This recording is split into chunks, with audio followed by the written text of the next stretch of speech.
Welton Rayom has more than 62 years of litigation experience handling insurance disputes. They're committed to resolving even the toughest insurance claims quickly. Call them for a free consultation. 954-966-4646. At Welton Rayom, they don't get paid unless you win. Property damage claims to your home, business, or condo as a result of a hurricane. Welton Rayom can help. Water, mold, fire, smoke damage, Welton Rayom can help. Call 954-966-4646. Welcome to Caneswear. New store, new items, same great experience.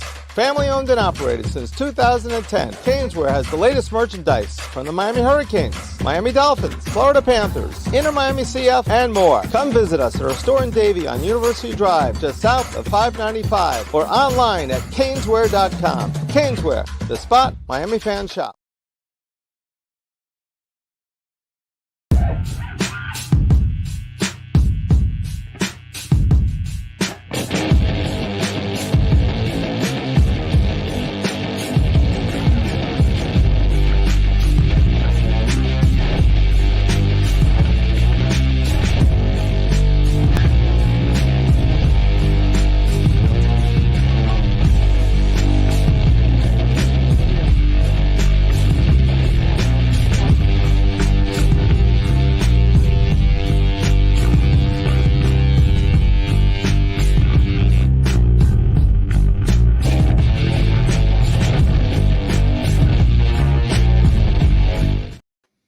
We are live. Raw goes off the air. It was a banger at the end. A lot to digest here on the Squared Circle Digest as we break down Monday Night Raw, the go-home show for Raw leading into Money in the Bank, which is this Saturday.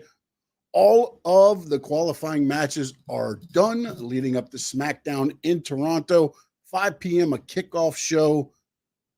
A weekend of events in Toronto, and also Thursday, if you're in the Toronto area, Sami Zayn, there's going to be a comedy show as well. So a lot of events going on in Toronto this weekend. Sami Zayn on Thursday, SmackDown Friday. Of course, the Money in the Bank pay-per-view on Saturday, and then WWE NXT Heatwave will be there Sunday. So a WWE invasion in Toronto, Canada. But this show is recapping what we saw in Raw and the men's Money in the Bank.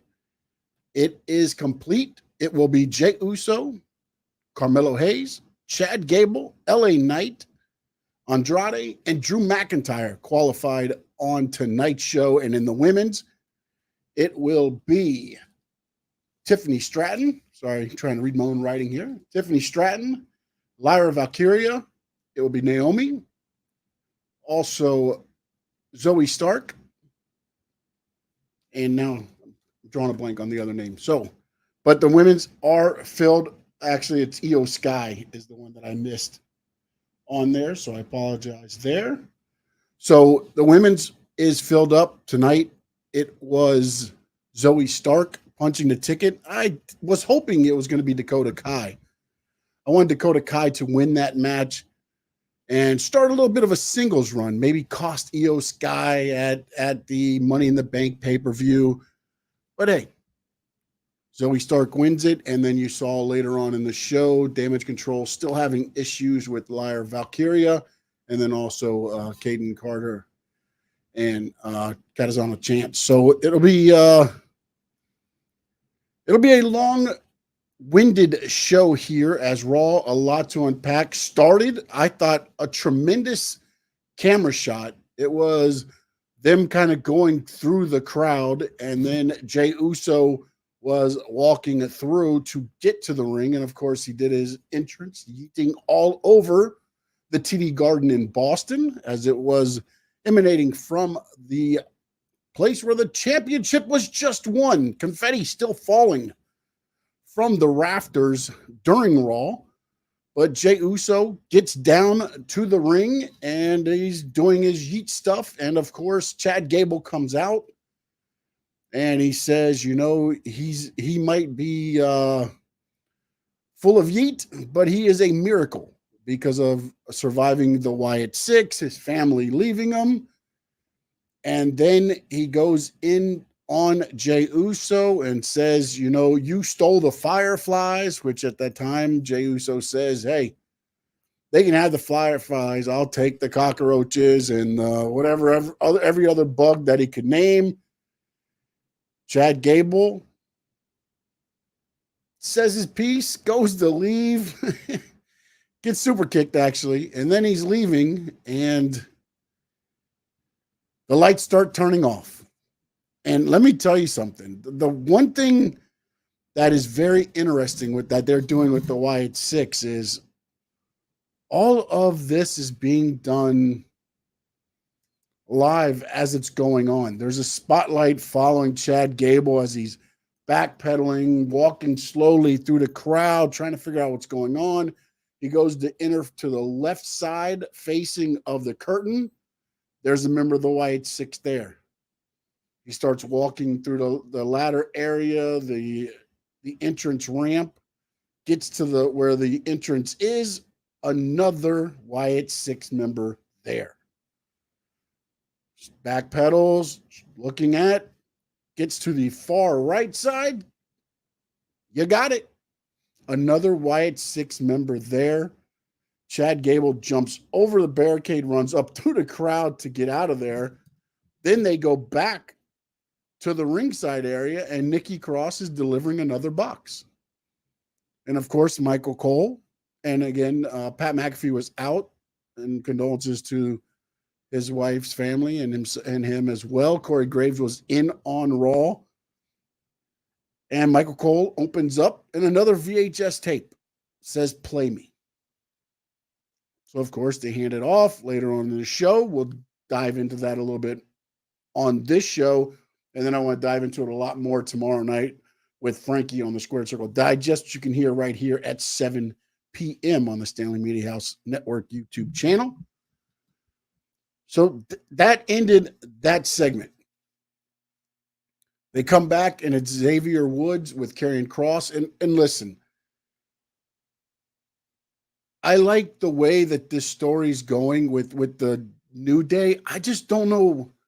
To me, it feels like they're setting up for AOP and Karrion Kross to take on 3 members of the New Day.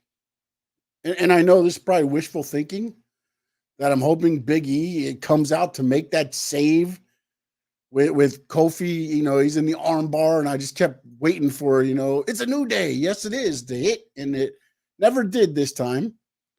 And they leave Kofi and Xavier. Xavier gets the victory with a small package, roll up for the win. But then AOP and Karrion Kross attack, leave Kofi with his shoulder in a mess after an armbar from Karrion Kross that he would not let go. And then he sits down over, looking at Xavier Woods. He says, "Make a move. There's 5 of us." So I'm waiting to see where this goes, because I feel like, again, wishful thinking on my part. I'm just hoping this is a Big E return, man. In my hopes of hopes, I want to see Big E return. I hope, and again, a wishful thinking on my part. They did a replay of Finn and JD winning the titles. Damian Priest is walking with Dom in the backstage area, says, "We talked to Rhea." He said, "Yeah, we're good, this and that." And he goes, "No, you haven't talked to Rhea, because I talked to Rhea and she's pissed. She's upset." And Dom says, "I'll take care of it." And then Damian kind of says, "Oh, like you already took care of it." Then you hear Liv's voice in the clubhouse once again of Judgment Day. You go in, they're playing the PS5 that she got them. Damian pulls out Finn, and Finn is kind of like, again, they went with what was said last week, where Damian said he doesn't need, or the Judgment Day needs him more than he needs a Judgment Day. Finn Balor kind of calls him out on that. Says that Liv was the one that got them the tag team titles, not him. and that he's changed since he's won that world title. And this would come back later on in the show. But Liv Morgan excused herself out of the Judgment Day clubhouse. And then she goes to the ring. It's Liv Morgan, Zelina Vega. Zelina Vega gets another shot at the title. Dom comes out during the match. It was a good back and forth match, I thought. Then Dom comes out, of course. That brings out the Hall of Famer, Rey Mysterio, which, of course, later on in the night, it will be Dom versus Rey.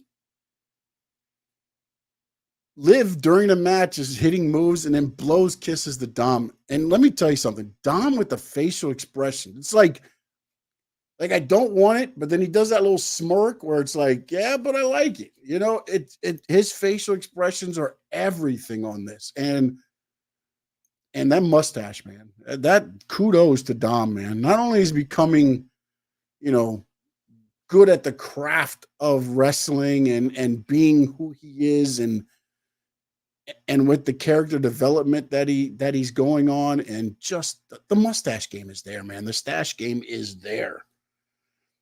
Ends up slides a chair. Dom slides a chair to Zelina Vega, again trying to get her to hit Liv Morgan with it. Instead, she goes and hits Dom with it.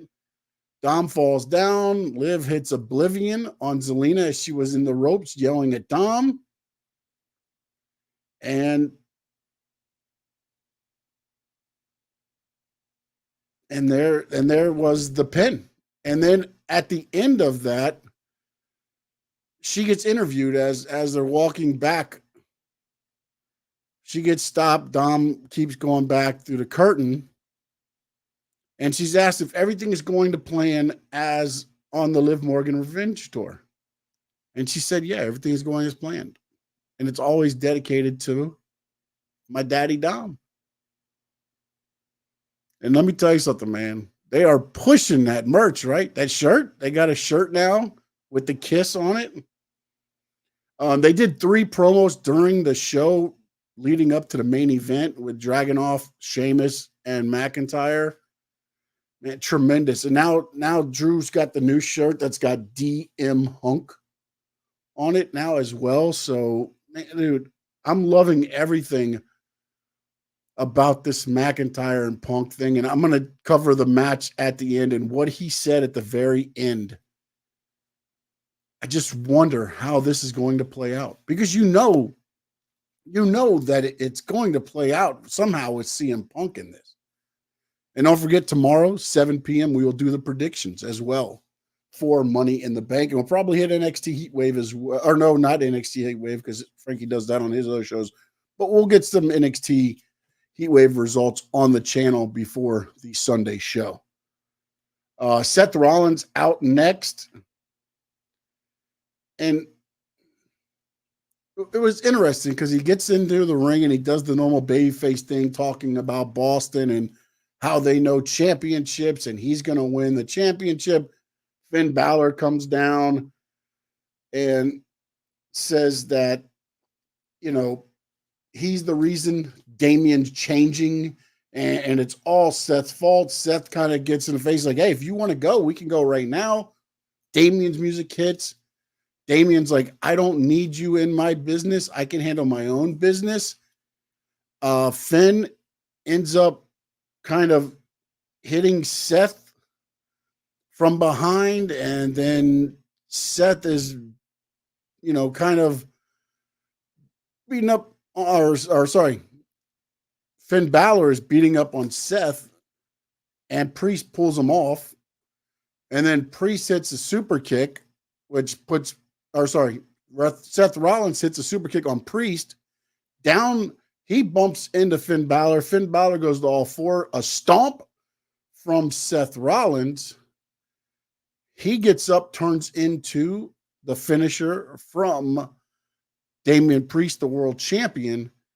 And at the end of the segment, it's Damian Priest helping Finn Balor up as Rollins is in the ring still, recovering from getting hit with Damian Priest's finish. So all in all, I'm very interested to see where this plays out because, again, Finn Balor, do they help out Damian Priest, who says, I don't, later on in the show, they're in the back walking up, and he says, Finn, I want to do this on my own. And he goes to fist bump Finn, and Finn does not fist bump back. Finn kind of leaves him hanging. Will this play a role in the Money in the Bank match? Because remember the stipulations. Stipulations is if Seth Rollins loses, he does not get another world title shot for as long as Damian Priest is your champion. And if Seth Rollins wins, then Damian Priest must leave Judgment Day. And right now, with the way everything's going, the Judgment Day is going to become, I believe, a little bit bigger story, which is why I don't believe Damian Priest loses. But we'll discuss that again tomorrow when I give you the predictions. So we continue on in action-packed. They did a Ludwig Kaiser promo where he blamed Sheamus for the injury that he suffered, some broken ribs. And he said he will finish him once and for all, which I kind of thought that maybe we end up seeing Sheamus kind of get taken out in the main event. That did not happen. They did another Money in the Bank qualifying match. Dakota Kai, Ivy Nile, Zoe Stark. I thought this was set up for Dakota Kai. But what happens? Alba Fire, Isla Dawn comes out as Kairi Sane had come out. And Dakota Kai gets the match cost again. Zoe Stark wins it. Zoe Stark going to Money in the Bank. And I'm a little upset about this one. I really am. I thought when I saw this match, about, I was like, man, this is it.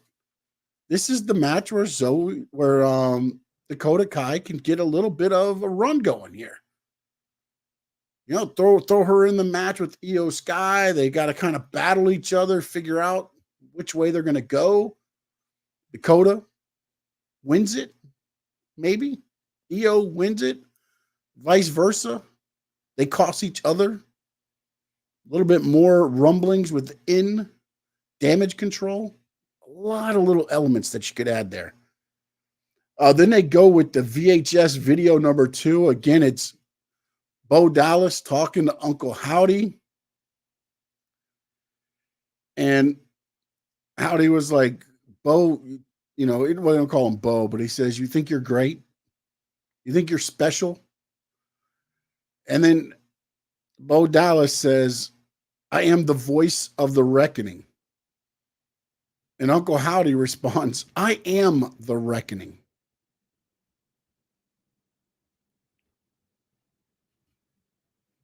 And again, they kind of point to Chad Gable. He's like, I don't see how you do that to family. He left his family, referencing like what we've seen happen with Chad Gable. But then did Chad Gable put a little bit of an Easter egg in there where he kind of, because again, if you look at it, he talked about leaving family. Jey Uso left his family as well. Different reasonings. But after all this, everything's happening during Chad Gable, but tonight Chad Gable and Jey Uso were there. Jey Uso apparently hauled butt, but Chad Gable was the one that stayed. Does that mean that they were really after him? Because if they were after him, wouldn't they have gotten him? So if you have a chance and you can go back and you can watch the full VHS tape segment, please do. Because I cannot sit here and explain everything that happened on there because it's crazy. I don't know how many more tapes we're going to get of this, but I like the build they're doing with the Wyatt Six. They came, they attacked, they wreaked havoc, left the backroom stage destroyed, And then since then, it's just little things, right? It was Nikki Cross showing up last week with the tape. This week, they're at each entrance as Chad Gable tries to get out. And then it's Nikki Cross once again delivering the box with the VHS tape. So I like what they're doing. And I get there's some people that don't. And again, that's what I love about pro wrestling, man. Everybody gets invested into it differently. Some like just the pure wrestling in the ring. Some like the storytelling. I'm one of those people. I like the storytelling. I like the storytelling leading into something that results in a good showing as well. But to me, this is turning into some cinema here that they're doing with the Wyatt Six, and it's happening live on TV. These aren't recorded vignettes per se. These are happening live during the show. So let's see where they go from here now. Otis is shown backstage eating. Chad Gable comes up to him, approaches him, talks to him, says, he basically is trying to manipulate Otis once again to be there. Because he says, I feel like they're after me. Did you watch the videotape? They're talking about me. And then he goes, well, what if they come after Tozawa or Maxine or you? Kind of putting that into Otis's head. And Otis is kind of, thinking about it. Maxine and Tozawa come in a little bit there, and it's kind of left open-ended as far as if Otis took the bait from Chad Gable trying to manipulate him. So I love the little things that are happening. Again, there's little stories within the stories that we keep seeing with what WWE is doing. Ray versus Dom was a great match. Ray, there was a spot where Dom ends up on the outside. He's kind of talking to Liv, gets a baseball slide, boom, right on top. Reverse to what happened before with Liv, where Dom is straddled Liv, and Liv's kind of holding him down. Dom's not working his way to get off, but then Ray comes out and pulls him off and then gets him back in the ring. Zelina Vega out there as well. Dom goes up to the top rope. Zelina trips kind of Liv on the rope. She goes down on it, crotches Dom. Ray hits a move, gets the 1, 2, 3. Dom is leaving the ringside area with Liv saying, I'm sorry. Don't be mad at me. It's just so good, man. It's so good with the way that they are just playing up the storyline. Because I feel like they're going to end up setting up a tag team match, Liv and Dom, because she said, I'm going to take care of this. I feel like you're going to get a tag team match, maybe on Raw after Money in the Bank. It's going to be Dom and Liv versus Ray and Zelina. And I feel like, before, we were talking and I thought maybe Rhea Ripley returns at Money in the Bank pay-per-view. Now I'm thinking maybe she returns the Raw after Money in the Bank because of the situation with however they work out Liv and Dom versus Ray and Zelina, if they even go that route. But I just feel like at some point there's going to be a tag team match between the four of them. And at that point, I feel like that would be an opportune time to have Rhea Ripley resurface, depending on her injuries. She's gone. It's been very quiet on the Rhea Ripley front, other than her and Buddy getting married. So that's congratulations to those two there. So we'll see what happens with that. But again, I'm very interested to see where they go with that. And it's another one of those things to where they've got everybody invested into it, right? Emotionally invested in the storylines, in everything that's going on. That's what makes wrestling what it is. And another one where you're talking about getting emotionally invested in somebody, Sami Zayn, right? He's the ultimate underdog.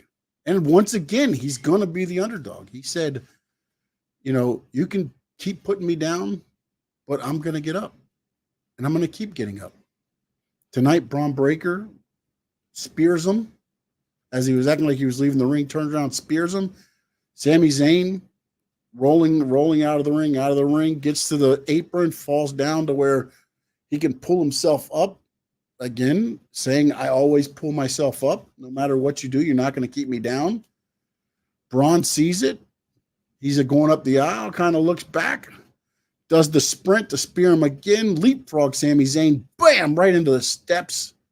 Braun Breaker goes. An exploder into the turnbuckle. He goes to hit the Helluva Kick, and Braun spears him once again. Then Braun holds the title above him. Again, setting you up, getting you invested a little bit more into the Sami Zayn Braun Breaker. Again, this is another smaller match. It's for the Intercontinental title. It's not a main event match. But they are getting you invested in Sami Zayn as the ultimate underdog. He got put down. He rises up to his feet. He keeps the fight going. Ends up starting controlling the fight. And then Braun Breaker with the quickness. Like that. Put Sami Zayn back down. So the stories within the stories, it's going to be very interesting to see how Money in the Bank plays out. And then in the back is Dakota Kai and Damage Control talking about they're tired of everybody getting their business, this and that. Lyra Valkyria and Carter and come in and just demolish them once again. And Damage Control, they're fighting in the back, so we'll see where that goes. I'm sure ultimately it'll probably lead to a 6-woman tag. Then it went to the banger of a main event. You're talking about 3 guys just beating the crap out of each other. It was Dragunov, Sheamus, and McIntyre for the final spot in the men's Money in the Bank. It came down to Sheamus and McIntyre after they eliminate Dragunov. And it's the Claymore out of nowhere. Takes out Sheamus. Drew McIntyre punches a ticket. Getting interviewed in the ring afterwards, and he says, I'm going to leave Toronto as the world heavyweight champion. Remember, CM Punk said, as long as I'm in WWE, Drew McIntyre will never be world champion. Something's got to give at Money in the Bank, right? Does Drew win the Money in the Bank, then go to cash it in, and CM Punk foils him that way? There's so much little Easter eggs. And again, this is what I was talking about on the show. None of this could happen. But the fact that you know how WWE just kind of puts the layers there to where you think, you start trying to figure out what way you would want it to go. There's a lot of options. None of them might happen. But that's what makes, to me, pro wrestling so good. When you don't know. When you sit there and you look at a match, you're like, they could go this way, that way. And then they do something completely different. You're like, damn, I didn't think that was going to go that way. And you can get upset because a lot of times, hey, look, they didn't do what I wanted to do. I get upset. It happens. But that is what pro wrestling is all about. Getting you emotionally invested, tearing at them heartstrings, man. And I thought Raw did a great job of setting up for the Money in the Bank pay-per-view, or PLE, I'm sorry. I keep calling it pay-per-view. PLE, which will be this Saturday from Toronto. It's going to be an interesting SmackDown, of course, with everything that happened with Paul Heyman and the Bloodline. I'm sure they're going to have some of the Money in the Bank participants there at SmackDown. You're going to have the Bloodline there, I'm sure. You're going to have Cody, Randy, and Kevin. It's going to be an action-packed. And then at 5 o'clock, they're also having the kickoff show there, or you know, just some interviews and things there. That's happening at 5 with SmackDown starting at 8. So it's going to be a very, very, very fun weekend. If you're a WWE fan, it's going to be some good stuff. And as always, I want to thank everybody who has tuned in. If you're watching us on X, if you're watching us on the live stream, please, if you're on X, and I even got Twitch going today, trying some little things here and there. If you're watching on X or Twitch, please jump over to the live stream YouTube channel, Stanley Media House Network. Hit the subscribe button, please. Hit the like button if you enjoyed it. If you didn't, hey, hit the unlike button. Either way, that's what this is about. This is going to be a respectful debate community. I want everybody to feel free to say what you want to say. Just do it a little bit respectful. That's all we want to do here. And I want to thank everybody that is tuned in. Karoon is in WWE, firing on all cylinders. And right now it feels that way. And to be honest, the AEW pay-per-view, we'll discuss it tomorrow on Squared Circle Digest. I thought it was a good pay-per-view. I'll get into a little bit more of the weeds tomorrow on the Squared Circle Digest, which you can check out right here, Stanley Media House Network YouTube channel. If you're on X, I appreciate you. If you're on Twitch, IG, however you watch the show, it is greatly appreciated. I appreciate all your support. Hit the like button, jump over, subscribe. Stanley Media House Network tomorrow, 7 p.m., myself and Frankie Fresco. We'll discuss everything that happened tonight, everything that happened at Forbidden Door. We'll look ahead to everything that's going to happen this weekend. Money in the Bank, SmackDown, and everything else going forward, WWE-wise, AEW-wise. TNA's got some things happening. It is a fun time to be a pro wrestling fan. And with that being said, in the words of the great Gordon Soley, so long from the sun, shine, state.